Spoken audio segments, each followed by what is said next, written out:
Right now, wherever you're sitting, darkness is one tap away from being solved.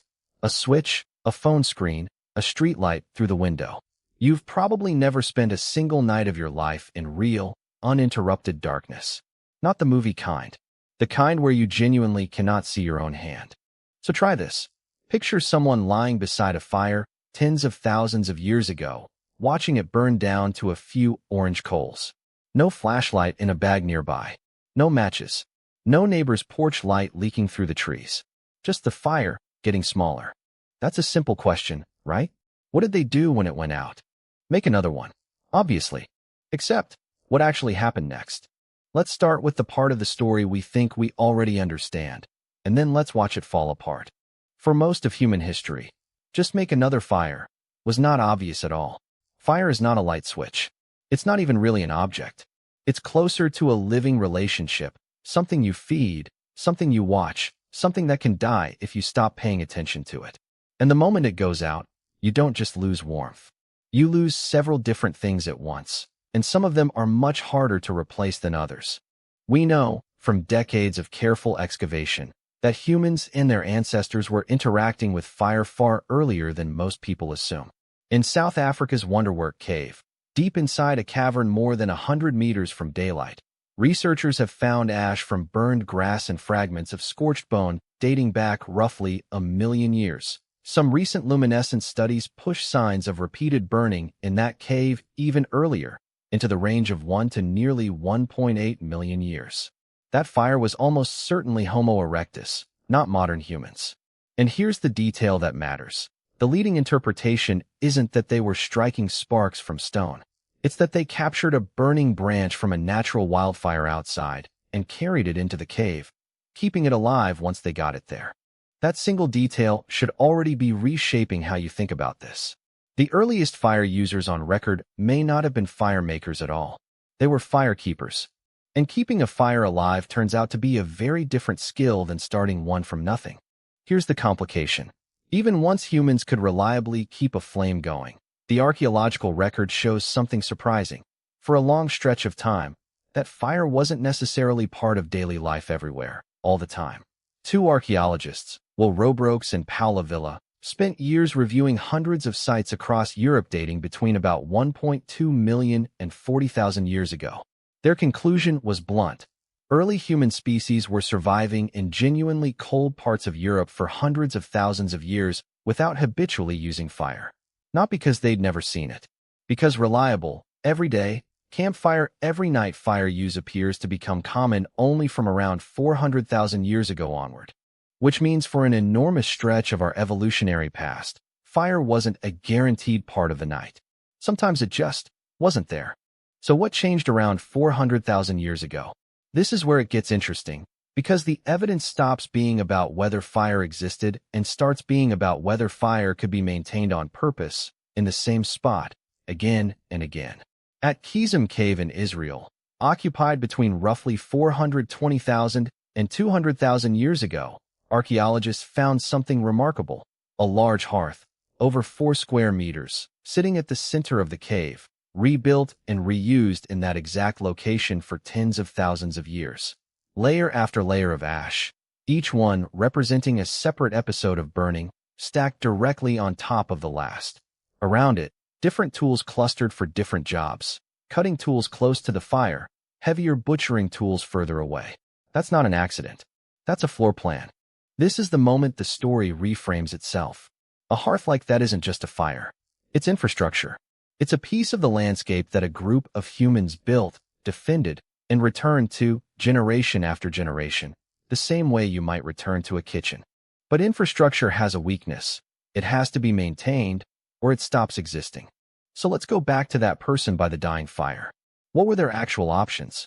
The most important one, and the one modern people almost never think about, is embers. A fire that looks finished from a distance can still be holding a core of glowing coals underneath its own ash. Ash that acts almost like insulation, slowing the heat loss. Bank the coals correctly, add a little fuel at the right moment, and you don't need to start from zero. You need to revive what's already there. Experimental archaeology and ethnographic accounts of fire carrying both point to the same underlying principle. Preserving an ember is, in practical terms, a far more reliable strategy than producing a brand new flame from scratch, especially in bad conditions. That's the shift in thinking worth sitting with.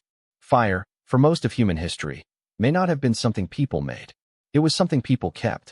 Because making it, when you actually had to, was hard.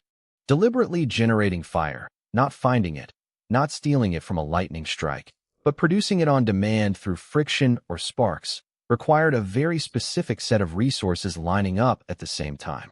Dry tinder, the right kind of wood or stone, skill built through repetition, time, and whether that cooperated. Recent excavations in England, at a site called Barnham, have turned up fragments of iron pyrite alongside heat-fractured flint and reddened silt dated to around 400,000 years ago. Physical evidence, researchers argue, that someone was striking pyrite against stone to throw sparks onto tinder. It's a genuinely striking find. But notice how careful the actual researchers are being about it. Some experts in the field, while impressed, aren't yet convinced the case is fully proven, because natural and human-made fire traces can look almost identical in the ground, and because the strongest, least ambiguous evidence for deliberate spark-based fire-making, in the form of worn strike marks on flint, doesn't show up clearly until tens of thousands of years ago. So hold two things at once here. The possibility that fire-making by percussion goes back 400,000 years is real and exciting, and the certainty about it is still being argued over by the people who dug it up. Which brings us back to the original question, standing on much firmer ground now. If the fire goes out on a cold, wet night, and you don't have dry tinder, and fire-making itself might take real time and real luck even under good conditions, what do you actually do? You probably don't make a new fire. You probably do something less dramatic. You add fuel before the coals fully die. You huddle. You use insulation, skins, brush, the bodies of the people next to you. You wait. Group living, shelter design, and clothing weren't backup plans for when fire failed. They were the systems fire was built on top of in the first place. And this is where we have to talk honestly about darkness itself, because most of us have lost any real sense of what it is. Natural darkness is not one fixed thing. A moonlit, cloudless night in open grassland can let you move around and make out shapes reasonably well. A moonless night under a forest canopy can be close to absolute, hands in front of your face dark. Firelight sits in between, and it comes with its own strange limitation that's easy to miss. Fire doesn't illuminate a landscape the way a street lamp does. It creates a small, warm, flickering island of visibility, and just beyond its edge, the contrast with the dark actually makes that darkness feel more total, not less. Your eyes, adjusted to the glow, lose the faint sensitivity that would otherwise let you use starlight or moonlight beyond the fire's reach. Fire gives you a room. It doesn't give you a world. So if you couldn't relight it, and you couldn't safely move far from where you were, what did people actually do with the hours until dawn? Here the honest answer is, we don't fully know, and we should be suspicious of anyone who claims otherwise. It's tempting to reach for a tidy modern parallel. The idea, made famous by the historian Roger Kirch, that pre-industrial Europeans commonly slept in two segments through the night, with an hour or two of quiet wakefulness in between, filled with prayer, conversation, or chores by candlelight. That pattern is well documented in diaries, court records, and medical texts from Europe between roughly 1500 and 1750. But notice what that evidence actually is. It's written testimony from literate societies with lamps and candles, not direct evidence from the deep Paleolithic. And when researchers went looking for the same pattern in 3 present-day societies that still live without electric light, hunter-gatherer and forager groups in Africa and South America, they found something more complicated, mostly consolidated sleep, without the dramatic midnight waking period.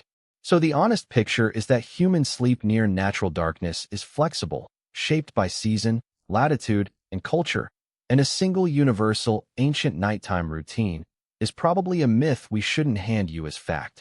What we can say with more confidence is what fire did once people had it. It didn't just push back the cold. It functioned as several separate technologies stacked into one object: heat, light, a cooking surface, a deterrent that discouraged some nocturnal predators from approaching, a workspace where tools could still be shaped after sunset, and, based on the spatial patterning of artifacts around hearths like the one at Qesem, very likely a gathering point where activity clustered in a way it didn't anywhere else in the camp. Lose the fire, and you don't lose one convenience. You lose all of those functions at the same moment, which is exactly why keeping it alive mattered so much more than the simple image of warmth suggests. It's worth resisting one more tempting shortcut here, too. The idea that fire alone made us human, or single-handedly rewired our brains, or invented language and storytelling around some primordial circle of light. Those are appealing images, and versions of them show up in serious research. Cooking's link to easier digestion and greater caloric return is well supported, for instance. But the leap from fire-changed diet to fire-caused big brains or fire-invented conversation outruns what the evidence can currently prove. Fire was one piece, arguably an essential piece, of a much larger pattern. Humans steadily building external solutions, clothing, shelter, tools, and eventually flame, for problems their bodies alone couldn't solve. No thick fur, no claws, no natural night vision, just a growing habit of building the missing pieces instead of evolving them. That habit is the real story here.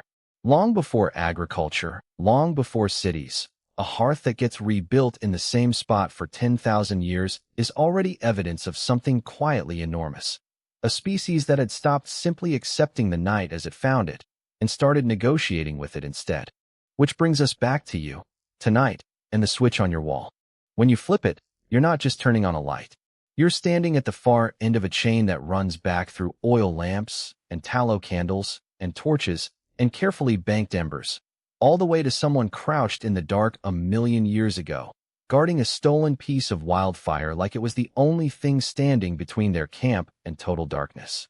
For them, it kind of was. The strange thing about fire was never that humans eventually learned how to make it.